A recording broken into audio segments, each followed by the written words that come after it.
backs of trucks, big trucks with mud tires. It's 2 words. It simply said, "No fear." It became a motto of a generation. No fear.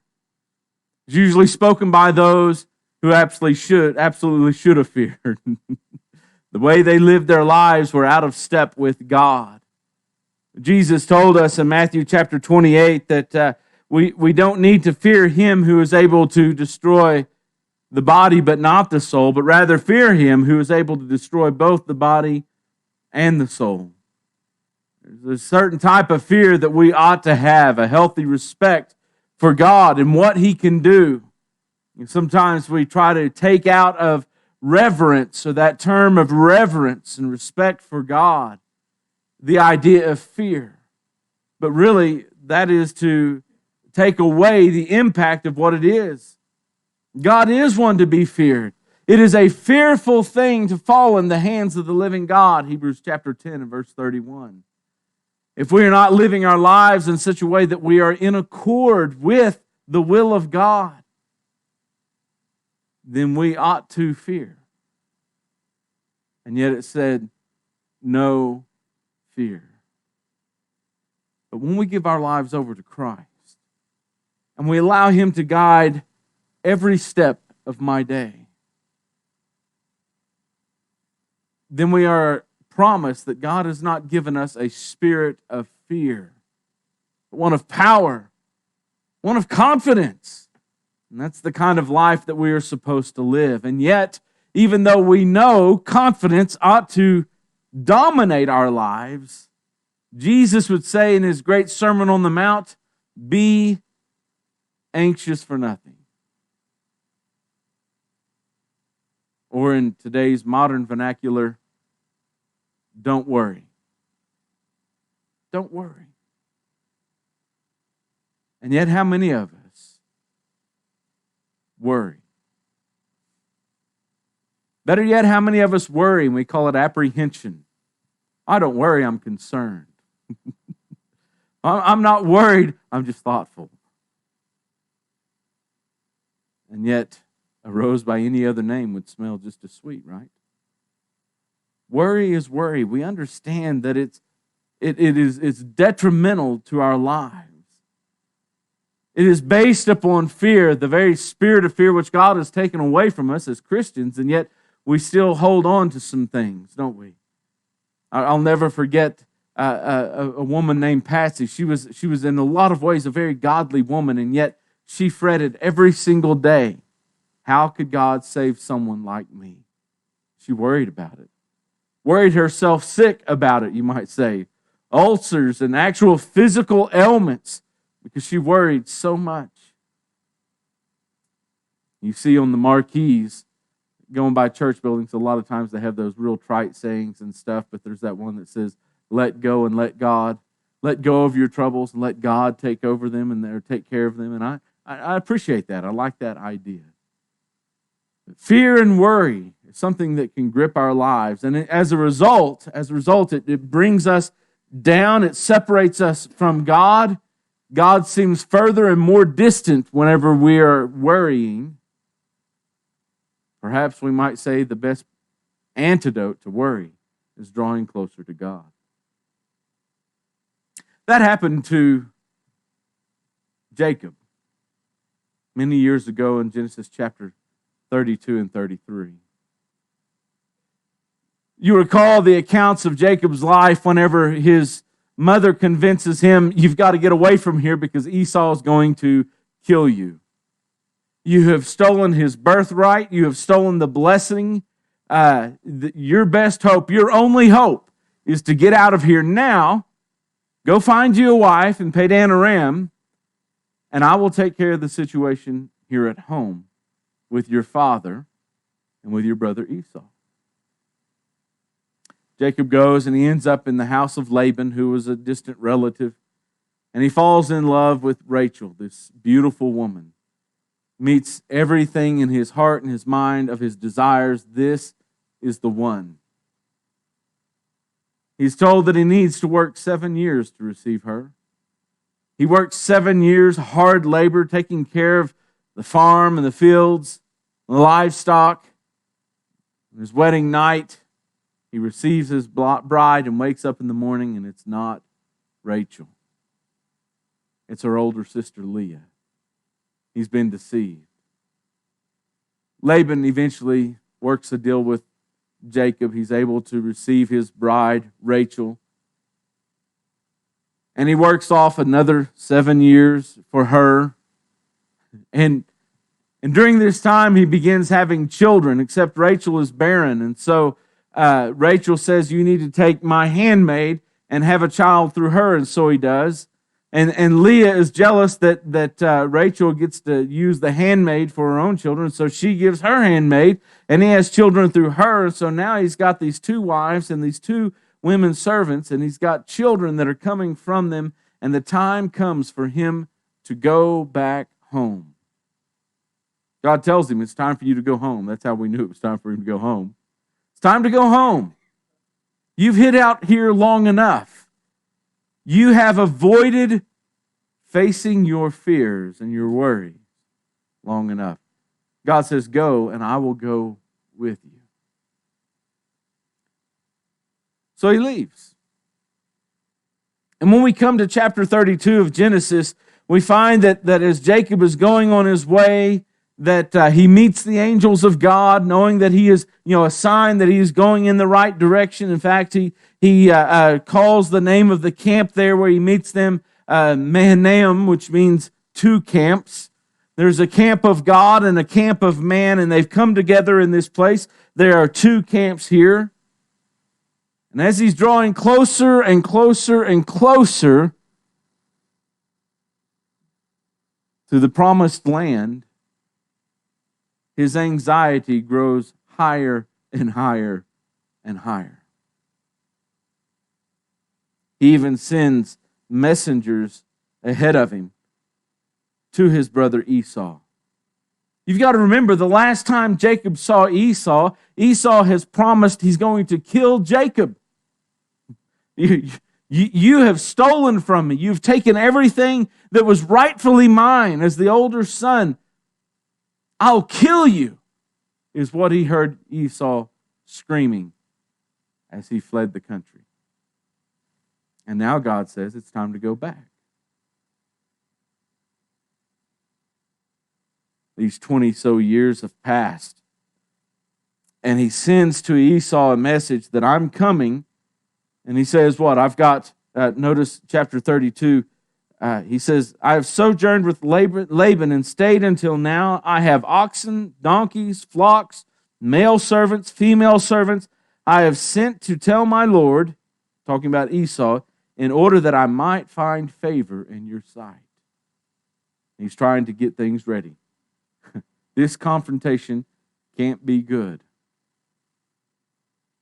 The messengers returned to Jacob, saying, we came to your brother Esau, and he is coming to meet you. Oh no. He's on his way. And not only that, there are 400 men with him. Doesn't sound good, does it? 32 and verse 7, then Jacob was greatly afraid and distressed. He's worried. He's anxious. He's concerned. Call it whatever you want. The man is gripped by fear. I think sometimes we fall into that same category where we are gripped by fear. And there's many reasons why we might be in the throes of worry, or we might be gripped by fear that way. And I think a large part of it is not knowing what's going to happen, or thinking about what could possibly happen. I think that's one of the great detriments to faith, is we start thinking about all the things that could happen. And we begin to worry. My house could be broken into. My children could be injured playing sports. Everything I have can be burned down. I could lose my job. And we start thinking about all the things that could go wrong, all the things bad that can happen. Things that for our health, things for our finances. Sometimes we worry about our finances. We worry about conflict with other people. We don't, here's Jacob. He doesn't want to meet Esau in a dark alley. And there's a lot of people that we don't want to meet and have conflict with him. And so we're worried about that possibility of conflict. We're worried about loneliness. What's going to happen when my family moves away, or if they all die and I'm the only one left, or all my friends turn their back on me? And I face loneliness. For kids, maybe it's test anxiety. Got a test next week in school. For older people, maybe it's a deadline that you're facing at work, and you start to, have those twisted up insides. You get that pain in the pit of your stomach, knowing that there's this looming deadline, this looming test over us, and we begin to worry about it. We worry about war and conflict with other nations and what that's going to mean with us here. We have people who are worried about climate change. Everything's going to go wrong. There are people who are worried about hell.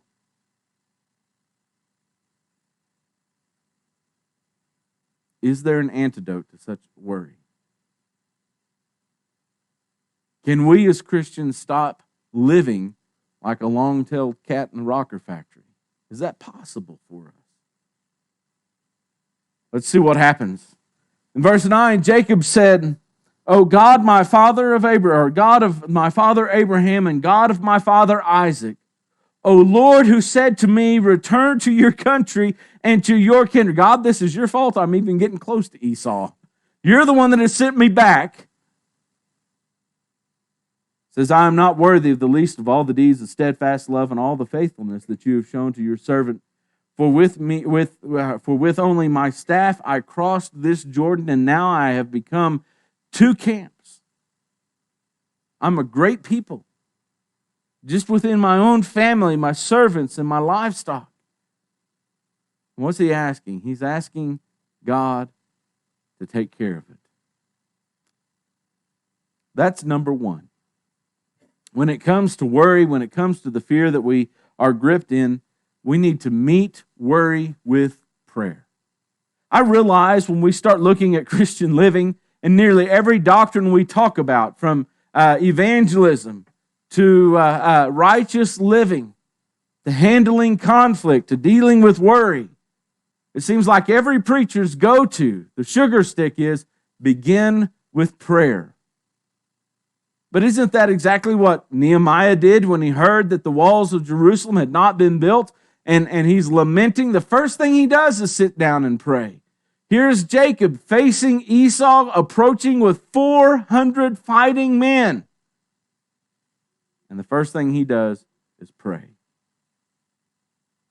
We need to start meeting every concern, every anxiety, every worry, every fear with prayer.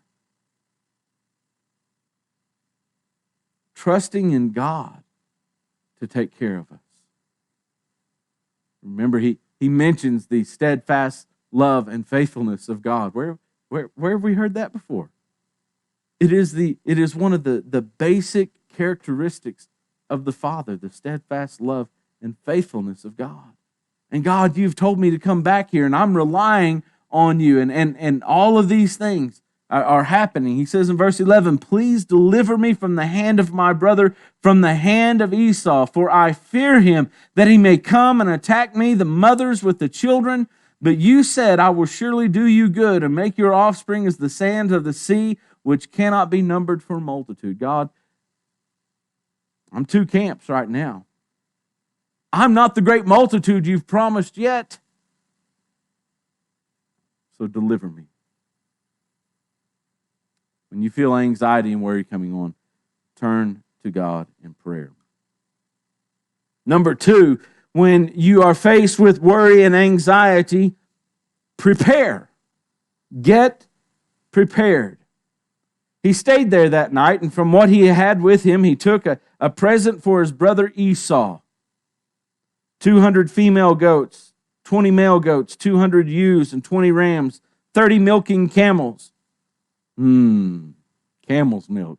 20 30 milking camels and their calves, 40 cows, 10 bulls, 20 female donkeys, 10 male donkeys.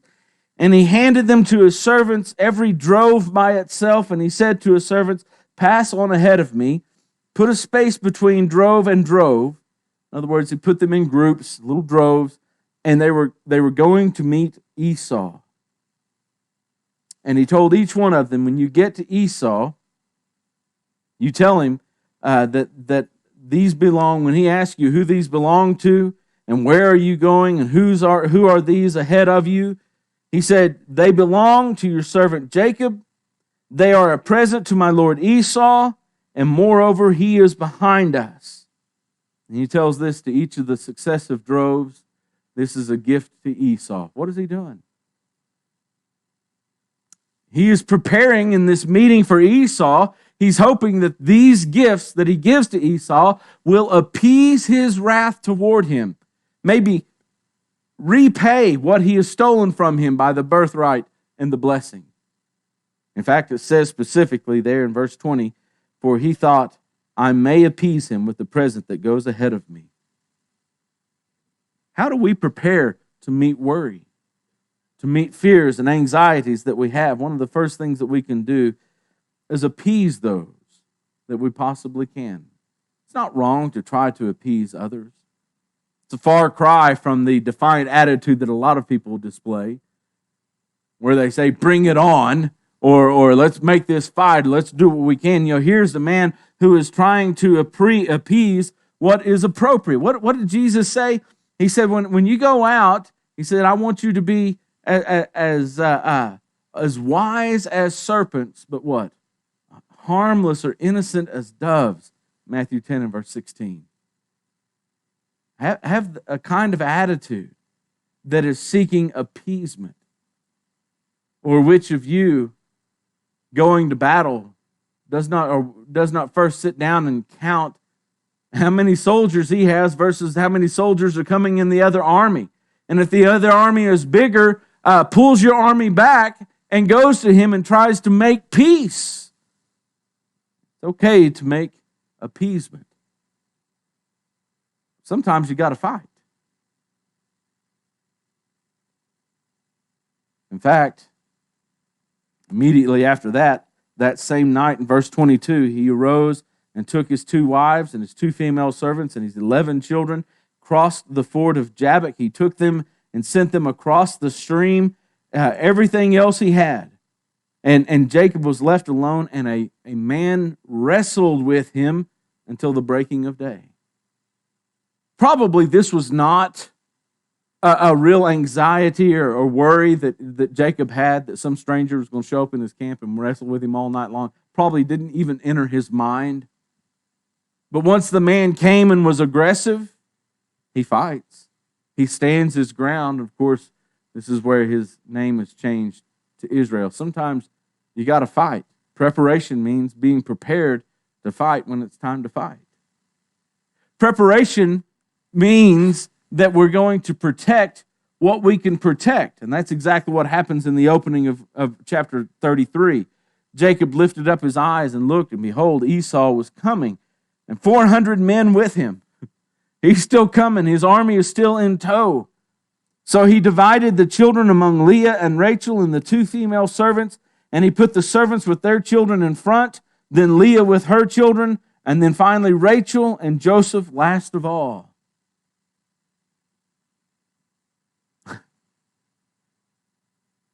When my family starts to get killed by this army, I want the children of the servants and the servants killed first. And then I want the children of Leah killed and Leah killed second. And then last of all, I want Rachel and her son killed. That's exactly what he does, isn't it? He puts them in order of his favoritism. He even earlier, in chapter 32, he says, I'm going to divide it into 2 camps so that when Esau gets here and he's fighting against one camp and he's slaughtering them, the other camp can run away and escape. He's protecting what he can. I do like this about Jacob, though. after he sets the family how he wants to, it says that he goes before them. I'm going to go before them. I'm going to offer protection to my family. So don't think he's just a heel for doing it that way. He is putting himself out there first and foremost, and he's going to meet the battle. And so that's what we see in this context. Preparing to meet your worry and your fear head on. You protect what you can. You appease when you can. And you fight when you have to. I love what happens next.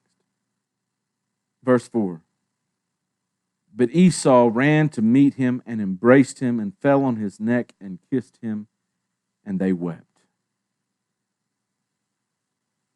How wonderful is that? That in 20 years, those words which he last spoke to Jacob, his brother, are far from his mind. Forget about those things. 20 years can do a lot of good, can't it? Time may not truly heal all wounds, but time can make a difference in people's lives. He loves him. He's missed him. He's hugging his own brother and he's kissing him. And the lesson I learn in this is that how often do the things we dread most, the things we worry about and fret about all night long that keep us awake, never come to fruition? Do you realize that the majority of your fears and the majority of your concerns never come true? You get car insurance because it's the law, but oftentimes you never use the car insurance. You insure your homes and its valuables inside, and not everyone is going to have their homes broken into or burned down. Some people go entire lifetime and never cash in on that insurance. We prepare to meet our worries and our fears head on. But the amazing thing is they rarely come true. Here was Jacob gripped in fear of Esau's coming with 400 men. And Esau gets there and loves him. How wonderful that is. Worry is often, it often doesn't come true. It's unfounded many times. I think of 1 Samuel 16 when God tells Samuel to go and anoint David to be king in place of Saul. Now Samuel knew Saul. He'd been working with him for quite some time at this point. And he knew what kind of a rash man he was, a violent man, an angry man. And you want me to go anoint someone in his stead? God, this is not a good idea. What am I going to do when Saul catches me anointing a new king while he's still king? And you remember God told him to take calf with him that he can say to Saul when that question came up, I'm going to offer this sacrifice.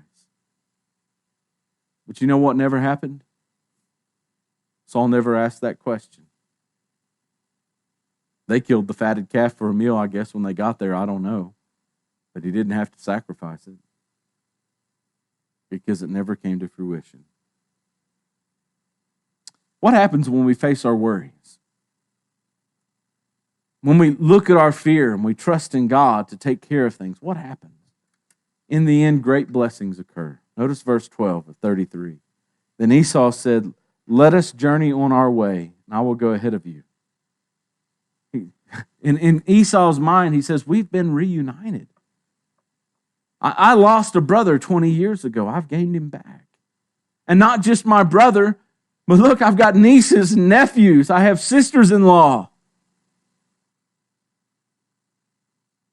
Great blessings come to us when we face up to our fears. When we meet worry head on, God is with us. Does that mean nothing bad will happen to you? Doesn't mean that, does it? It means no matter what does come, our confidence is in God. And that's where we keep it. Tonight, maybe you have been in the grip of fear, anxious about some things. Isn't it time to give up that worry? Isn't it time to turn to God in confidence, trusting that the one who tells us to go out into the world to show no fear, true no fear, is the one who walks with us all the way? And if you haven't had that blessing, isn't it time to face those fears, come to God and receive His blessing? You have an invitation song that's going to be sung. If you want to answer it tonight, won't you come on?